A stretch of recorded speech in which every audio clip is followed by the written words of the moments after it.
Fierce, giant, and extinct. When I say those three words, what do people typically think of? Well, they first may picture a dinosaur of some sorts, perhaps a T-Rex or some kind of sauropod, but then if I say no dinosaurs, one then might move on to a giant pterosaur, mosasaur, croc, megashark, a giant from the Ice Age, etc., etc. The point is, when we talk about giant prehistoric animals, there are a few that pretty much always come to mind, leading to documentaries and movies frequently featuring the same type of animals on repeat. However, because of this focus, certain giants on Earth throughout the years have been found which simply have fallen to the sidelines, overshadowed again by the quote-unquote fan favorites. And personally, I think these forgotten faces need a little love too, as if you really look through history, you'll find that there are many giants walking about that most people have never heard of, let alone seen. And I'm not talking about unknown animals that belong to groups that are already well known for being huge. Instead, we're going to be taking a look at animals that, hopefully, you didn't know existed in nearly any sense of the word, as seen with this specimen, now known as the Beast of Lesotho. If you have heard of this before, your paleo lore is king-like, and perhaps you don't need to even watch this video, but stick around anyway. Now, for everyone else, what exactly is the Beast of Lesotho? Well, an amphibian like no other, that's what. For hundreds of millions of years, from the Carboniferous all the way up to the Cretaceous, one could say that the realm of amphibians was pretty much dominated by just one group, the Temnospondyli, who have been found all over the world and came in virtually every shape and size, with some being teeny tiny and others absolutely giant.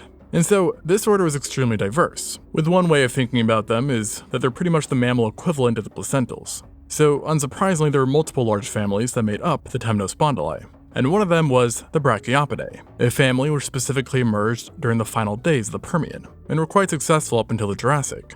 The members of this group, just like the order, varied in size and location, but they were all carnivores, who are believed to have lived a lot like crocodiles, being opportunistic hunters, only restricted in diet by their size. And for many years, amphibians from this family were regarded as having been small to medium-sized, not massive. Until that is, a fragmented piece of a jaw was found in South Africa that seems to have changed everything, as this mouthpiece was huge. Now, it has not been confirmed if it belonged to an already identified genus, or rather represents a brand new one, but either way, it has been classified to have come from a Brachiopidae. And when comparing this jaw piece to related members, we come to the conclusion that this guy might have reached 7 meters or 23 feet long. Which, for comparison, the largest amphibian alive today, the Chinese giant salamander, is only 1.8 meters or 5.6 feet long, so not even a third of the length. And the Beast of Lesotho, as it was aptly named, wasn't just long, but also ridiculously chunky and robust, having had a whopper of a mouth that could possibly swallow even a human-sized prey whole, and also weighed multiple tons. The body, that is, not the mouth. Currently, it's believed to have lived in the waterways of the Elliott Formation during the very early stages of the Jurassic, where it there might have terrorized numerous kinds of animals in need of a drink, including multiple theropods, smaller sauropodomorphs, and ornithischians among others.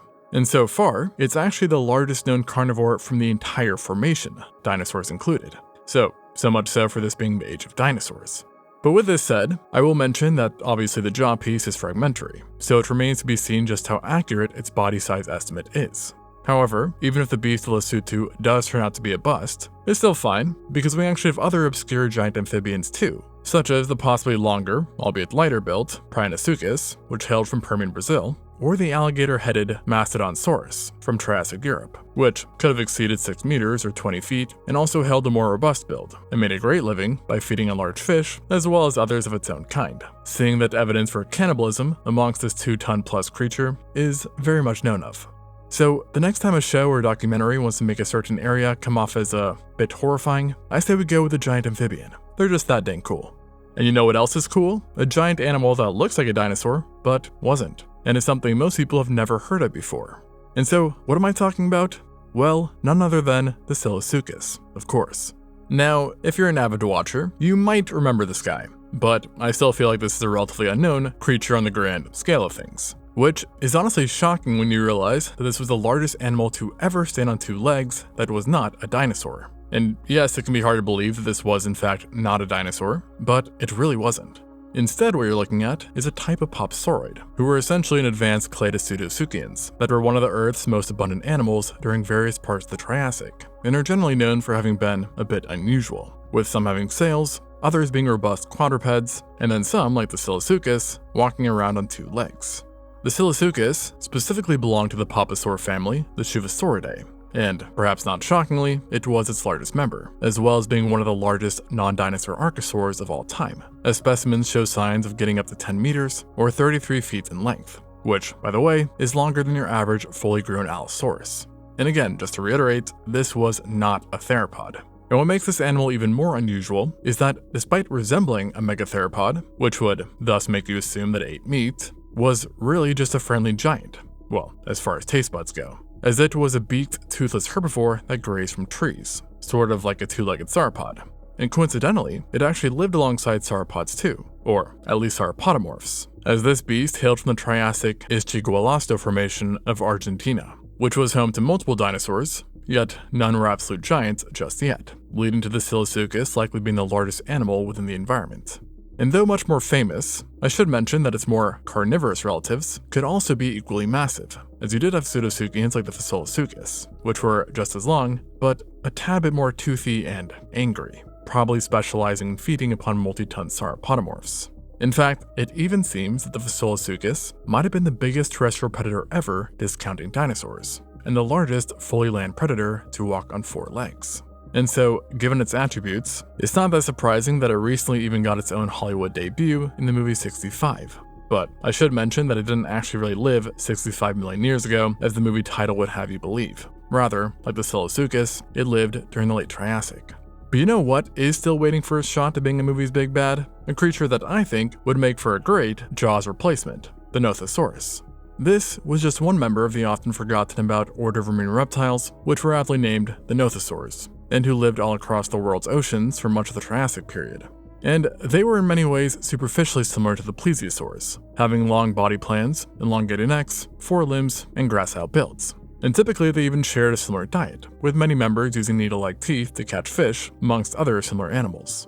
Yet, for the most part, they've remained much more unknown to the general public than their distant relatives. And I think this has something to do with the plesiosaurs being much larger, as typically nothosaurs weren't that big, usually maxing out to 2 meters or 6.5 feet. So, large enough to give you a heart attack in the water, but probably not large enough to the point that it would have actually bothered you. However, this notion about their size has slowly started to change after the discovery of massive specimens which hailed from Triassic China and Europe. And these new specimens, often made up of portions of the face and varying teeth, show that 2 species, Nothosaurus giganteus and Gengi, could measure up to 7 meters or 23 feet long, and were structurally much more robust than their fellow kin, leading researchers to believe that fish wasn't the only grub that these species were restricted to. In the case of the Gengi specimen, it's even thought that the current estimates are too low, and that it really might have been able to reach greater lengths. Now, admittedly, we have been kind of spoiled in the realm of marine giants, thanks to the likes of the megalodon or predatory whales. But don't forget, even at 7 meters, the Nothosaurus is one of the largest marine predators that wasn't a whale, mosasaur, plesiosaur, ichthyosaur, or shark. And that might sound like quite the list of exclusions, but remember just how many groups have lived in the ocean. And what makes the Nothosaurus a little bit more crazy is that unlike its lookalike, the plesiosaurs, it was apparently a semi-aquatic creature that you could find not only in the water, but also lurking on the beaches. So if you don't mind sharing the sand with a predator longer than a tiger shark, which also has a face like this, then the Nothosaurus might just be the animal for you. And like I said, the Nothosaurus hailed from the Triassic period, which, just like a few others talked about so far. And so, I would say that the Triassic as a whole has gone somewhat under the radar when it comes to giants, as it had more than just a few. And amongst the lot, there was one terrestrial tank that is almost never talked about, despite it possibly being the largest land animal ever once you exclude dinosaurs, proboscideans, and rhinos. And again, almost no one knows about it. And this was the Lisovica. Now, a partial reason to why it's so unknown is that relative to many other genera, it was only recently discovered, or at least only described, with that happening only in 2019. However, the bones belonging to it were actually unearthed a bit earlier, back in 2006, after researchers in Poland found a variety of different bones outside the village of Lisovica. And these bones were massive, and were of such stature that at first the scientists assumed that they could only have once belonged to a large sauropodomorph. Yet after they found over 1,000 more bones, this time with pieces of skull material, they understood that in reality, they'd stumbled upon a new kind of dicynodont, making it a member of the extinct Animodontiaclade, and, by the way, non-mammalian synapsid at that. With this said, this group had been a long-known staple of the Triassic, and large genera were already known from it, such as the Ischigualastia, a genus, unsurprisingly from the Ischigualasta Formation of Argentina, which I previously mentioned. And this genus could weigh up to 1 ton and stand nearly as tall as a person. Yet the Lysovicha was on a completely different level, making all those before it appear small, with their hips alone standing at over 2.6 meters or 8.5 feet tall, while its body stretched out for over 4.5 meters or 15 feet. And that's the actual body, by the way, not including the tail, seeing that, well, it almost didn't have one, being just pretty much pure mass. And since it was essentially an oversized blob, its bones were absurdly robust in construction as well, which altogether put the Lysovicha at possibly 9 tons in weight, making it on par with modern-day elephants, and even heavier than some of the most famous dinosaurs, such as the Stegosaurus, Ankylosaurus, and obviously more. And remember, this guy was from the Triassic, and so, given its size, it's also considered by some to have been the largest animal to ever walk up until the evolution of large sauropodomorphs. So, pretty metal. But fret not, any would-be time travelers, as this guy was not carnivorous. As like its fellow obscure giant, the Silosuchus, Lysovicha was a toothless beaked herbivore that used its beak to snip and chew vegetation. And we know from located coprolites, i.e. fossilized dung pieces, that most of its diet was composed of softer plants and conifers, while some of its snacks could then also be made up of woody material. But despite being a green lover, I would still recommend some heavy caution around this guy, as it was, once again, built like a literal tank, and had one thick bony head that I'm sure could dish out some pretty impressive damage if it got a hold of you. I mean, if a camel is able to essentially bite someone's head off, I certainly don't want to know what this Dicynodon could do. But with that said, its massive size was not a foolproof defense during the Triassic, as there are in fact signs this animal was preyed upon, with bones showing bite marks that seem to have come from another somewhat obscure giant, the Smok wawelski, which yes, is its actual name. Now this was a decently sized archosaur from the late Triassic that looked like once again it could have been a dinosaur or perhaps an unusual Rauisuchid. But for now we don't know which of these it actually was, only that it was quite big for the time, measuring 6 meters or 20 feet long, which in fact makes it the largest known predatory archosaur from Europe during not only the late Triassic, but all the way up until the early Jurassic too. At this point, everything I've talked about has not been something that we are, and that would be a mammal, and so this could have you feeling a bit left out. And truthfully, I do think finding some obscure mammalian giants is a bit tricky, as many tend to be the same old. I mean, I guess you could say that the Paraceratherium or the Paleoloxodon pneumaticus are both somewhat obscure giants, being 10+ ton behemoths, but one was a proboscidean and the other a rhinoceratoid, two groups which are not obscure and are very well known for being big. So at least to me, I wouldn't say that they're that obscure. Then there are also some other groups that I would say are composed of obscure genera, but as a whole are well known, which includes many groups from the Ice Age, like the giant ground sloths, armadillos, and so forth. Yet, with all of this said, there was one group that did stick out to me, as they aren't as famous as the Ice Age animals, and reach sizes that, frankly, even I wasn't aware of, and that would be the Brontotheridae. If I could sum up this group of extinct Paracedactyl in just a few words, it'd be the rhinos of old. However, in reality, they only superficially looked like rhinos, not being close relatives at all, instead being slightly more related to horses, with their shared appearance simply coming down to convergent evolution. I guess a tank-like body, dense hide, and a large bony nose horn that you can ram things with is a pretty useful combo no matter when you evolve. And as a whole, just like the rhinos, this group became highly successful, existing for over 20 million years during the Eocene period and expanding throughout large portions of Europe, North America, and Asia, where it's believed they lived in large herds and inhabited warm, moist, wooded, and forested areas. Now, those who've actually researched these animals have long known that they harbored giants, and for a good duration of time, the known top dog, or Brontothere, was believed to have been the Megacerops, an obscure giant amongst its own kind that stood 2.5 meters or 8.2 feet tall at the shoulder, and was over 15 feet long when you include its albeit short tail. It specifically hailed from North America during the late Eocene, and was actually one of the first terrestrial animals on the planet to reach 5 tons following the demise of the dinosaurs. And at this size, plus given the predators that were around, it's thought that adults might have been untouchable, having no natural predator. And I'm sure it certainly helped that they also look quite menacing thanks to their very distinctive double horns. But here's the real crazy part, because despite being absolutely giant for a mammal, the Megacerops might not even have been the largest Brontothere. And it's possible that it wasn't even close, as a lesser known genera could have it beat, and that is the Ambulotherium. This was in fact a very closely related genus that was actually slightly older than the Megacerops, having lived in Eocene Mongolia about 3 million years before the Megacerops would evolve.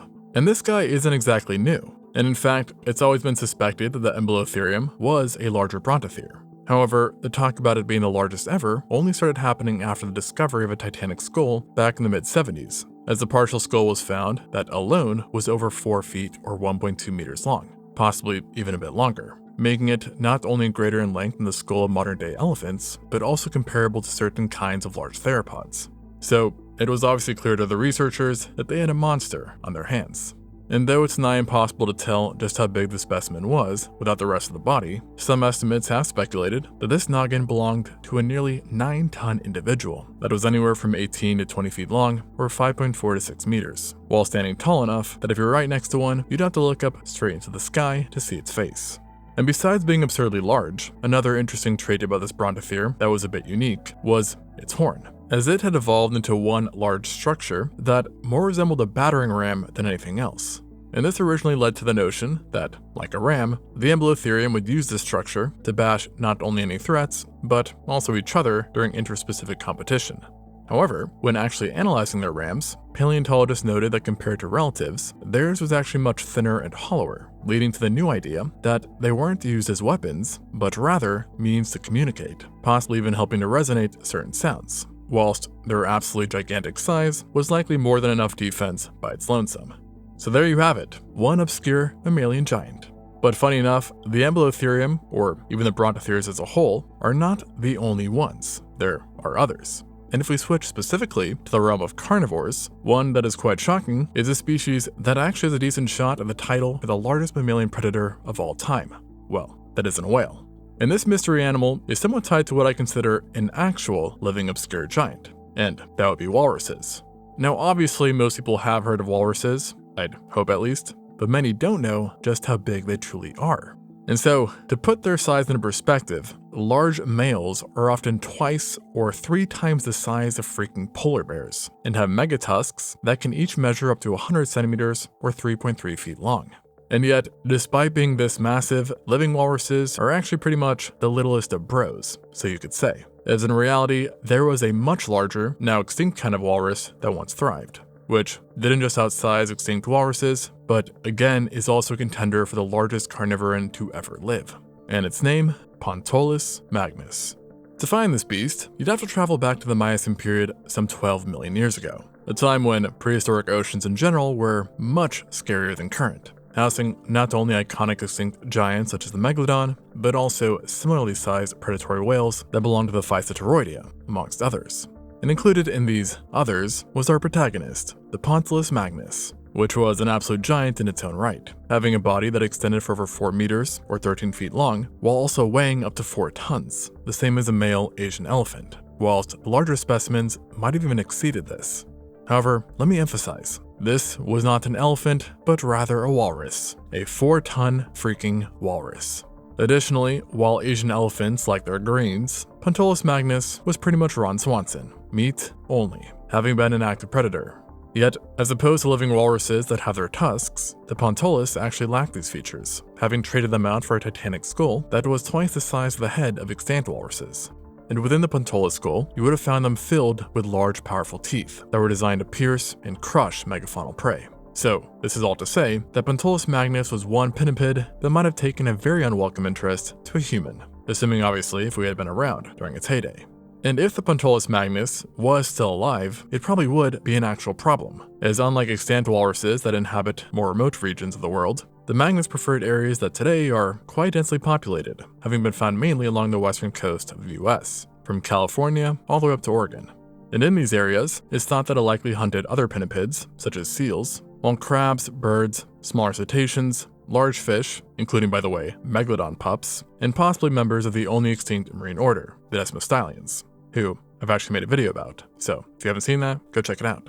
And definitely do not think that just because it was chunky, that you would have been able to outswim this creature. Because remember, the walrus also looks like it wouldn't swim that well, and yet despite appearing morbidly obese, are capable of swimming in bursts up to 35 kilometers per hour or 22 miles per hour, which is more than 3 times faster than Michael Phelps at his highest recorded swim speed, and quicker than the average person can sprint. And we're not talking about Jesus, so on land that is.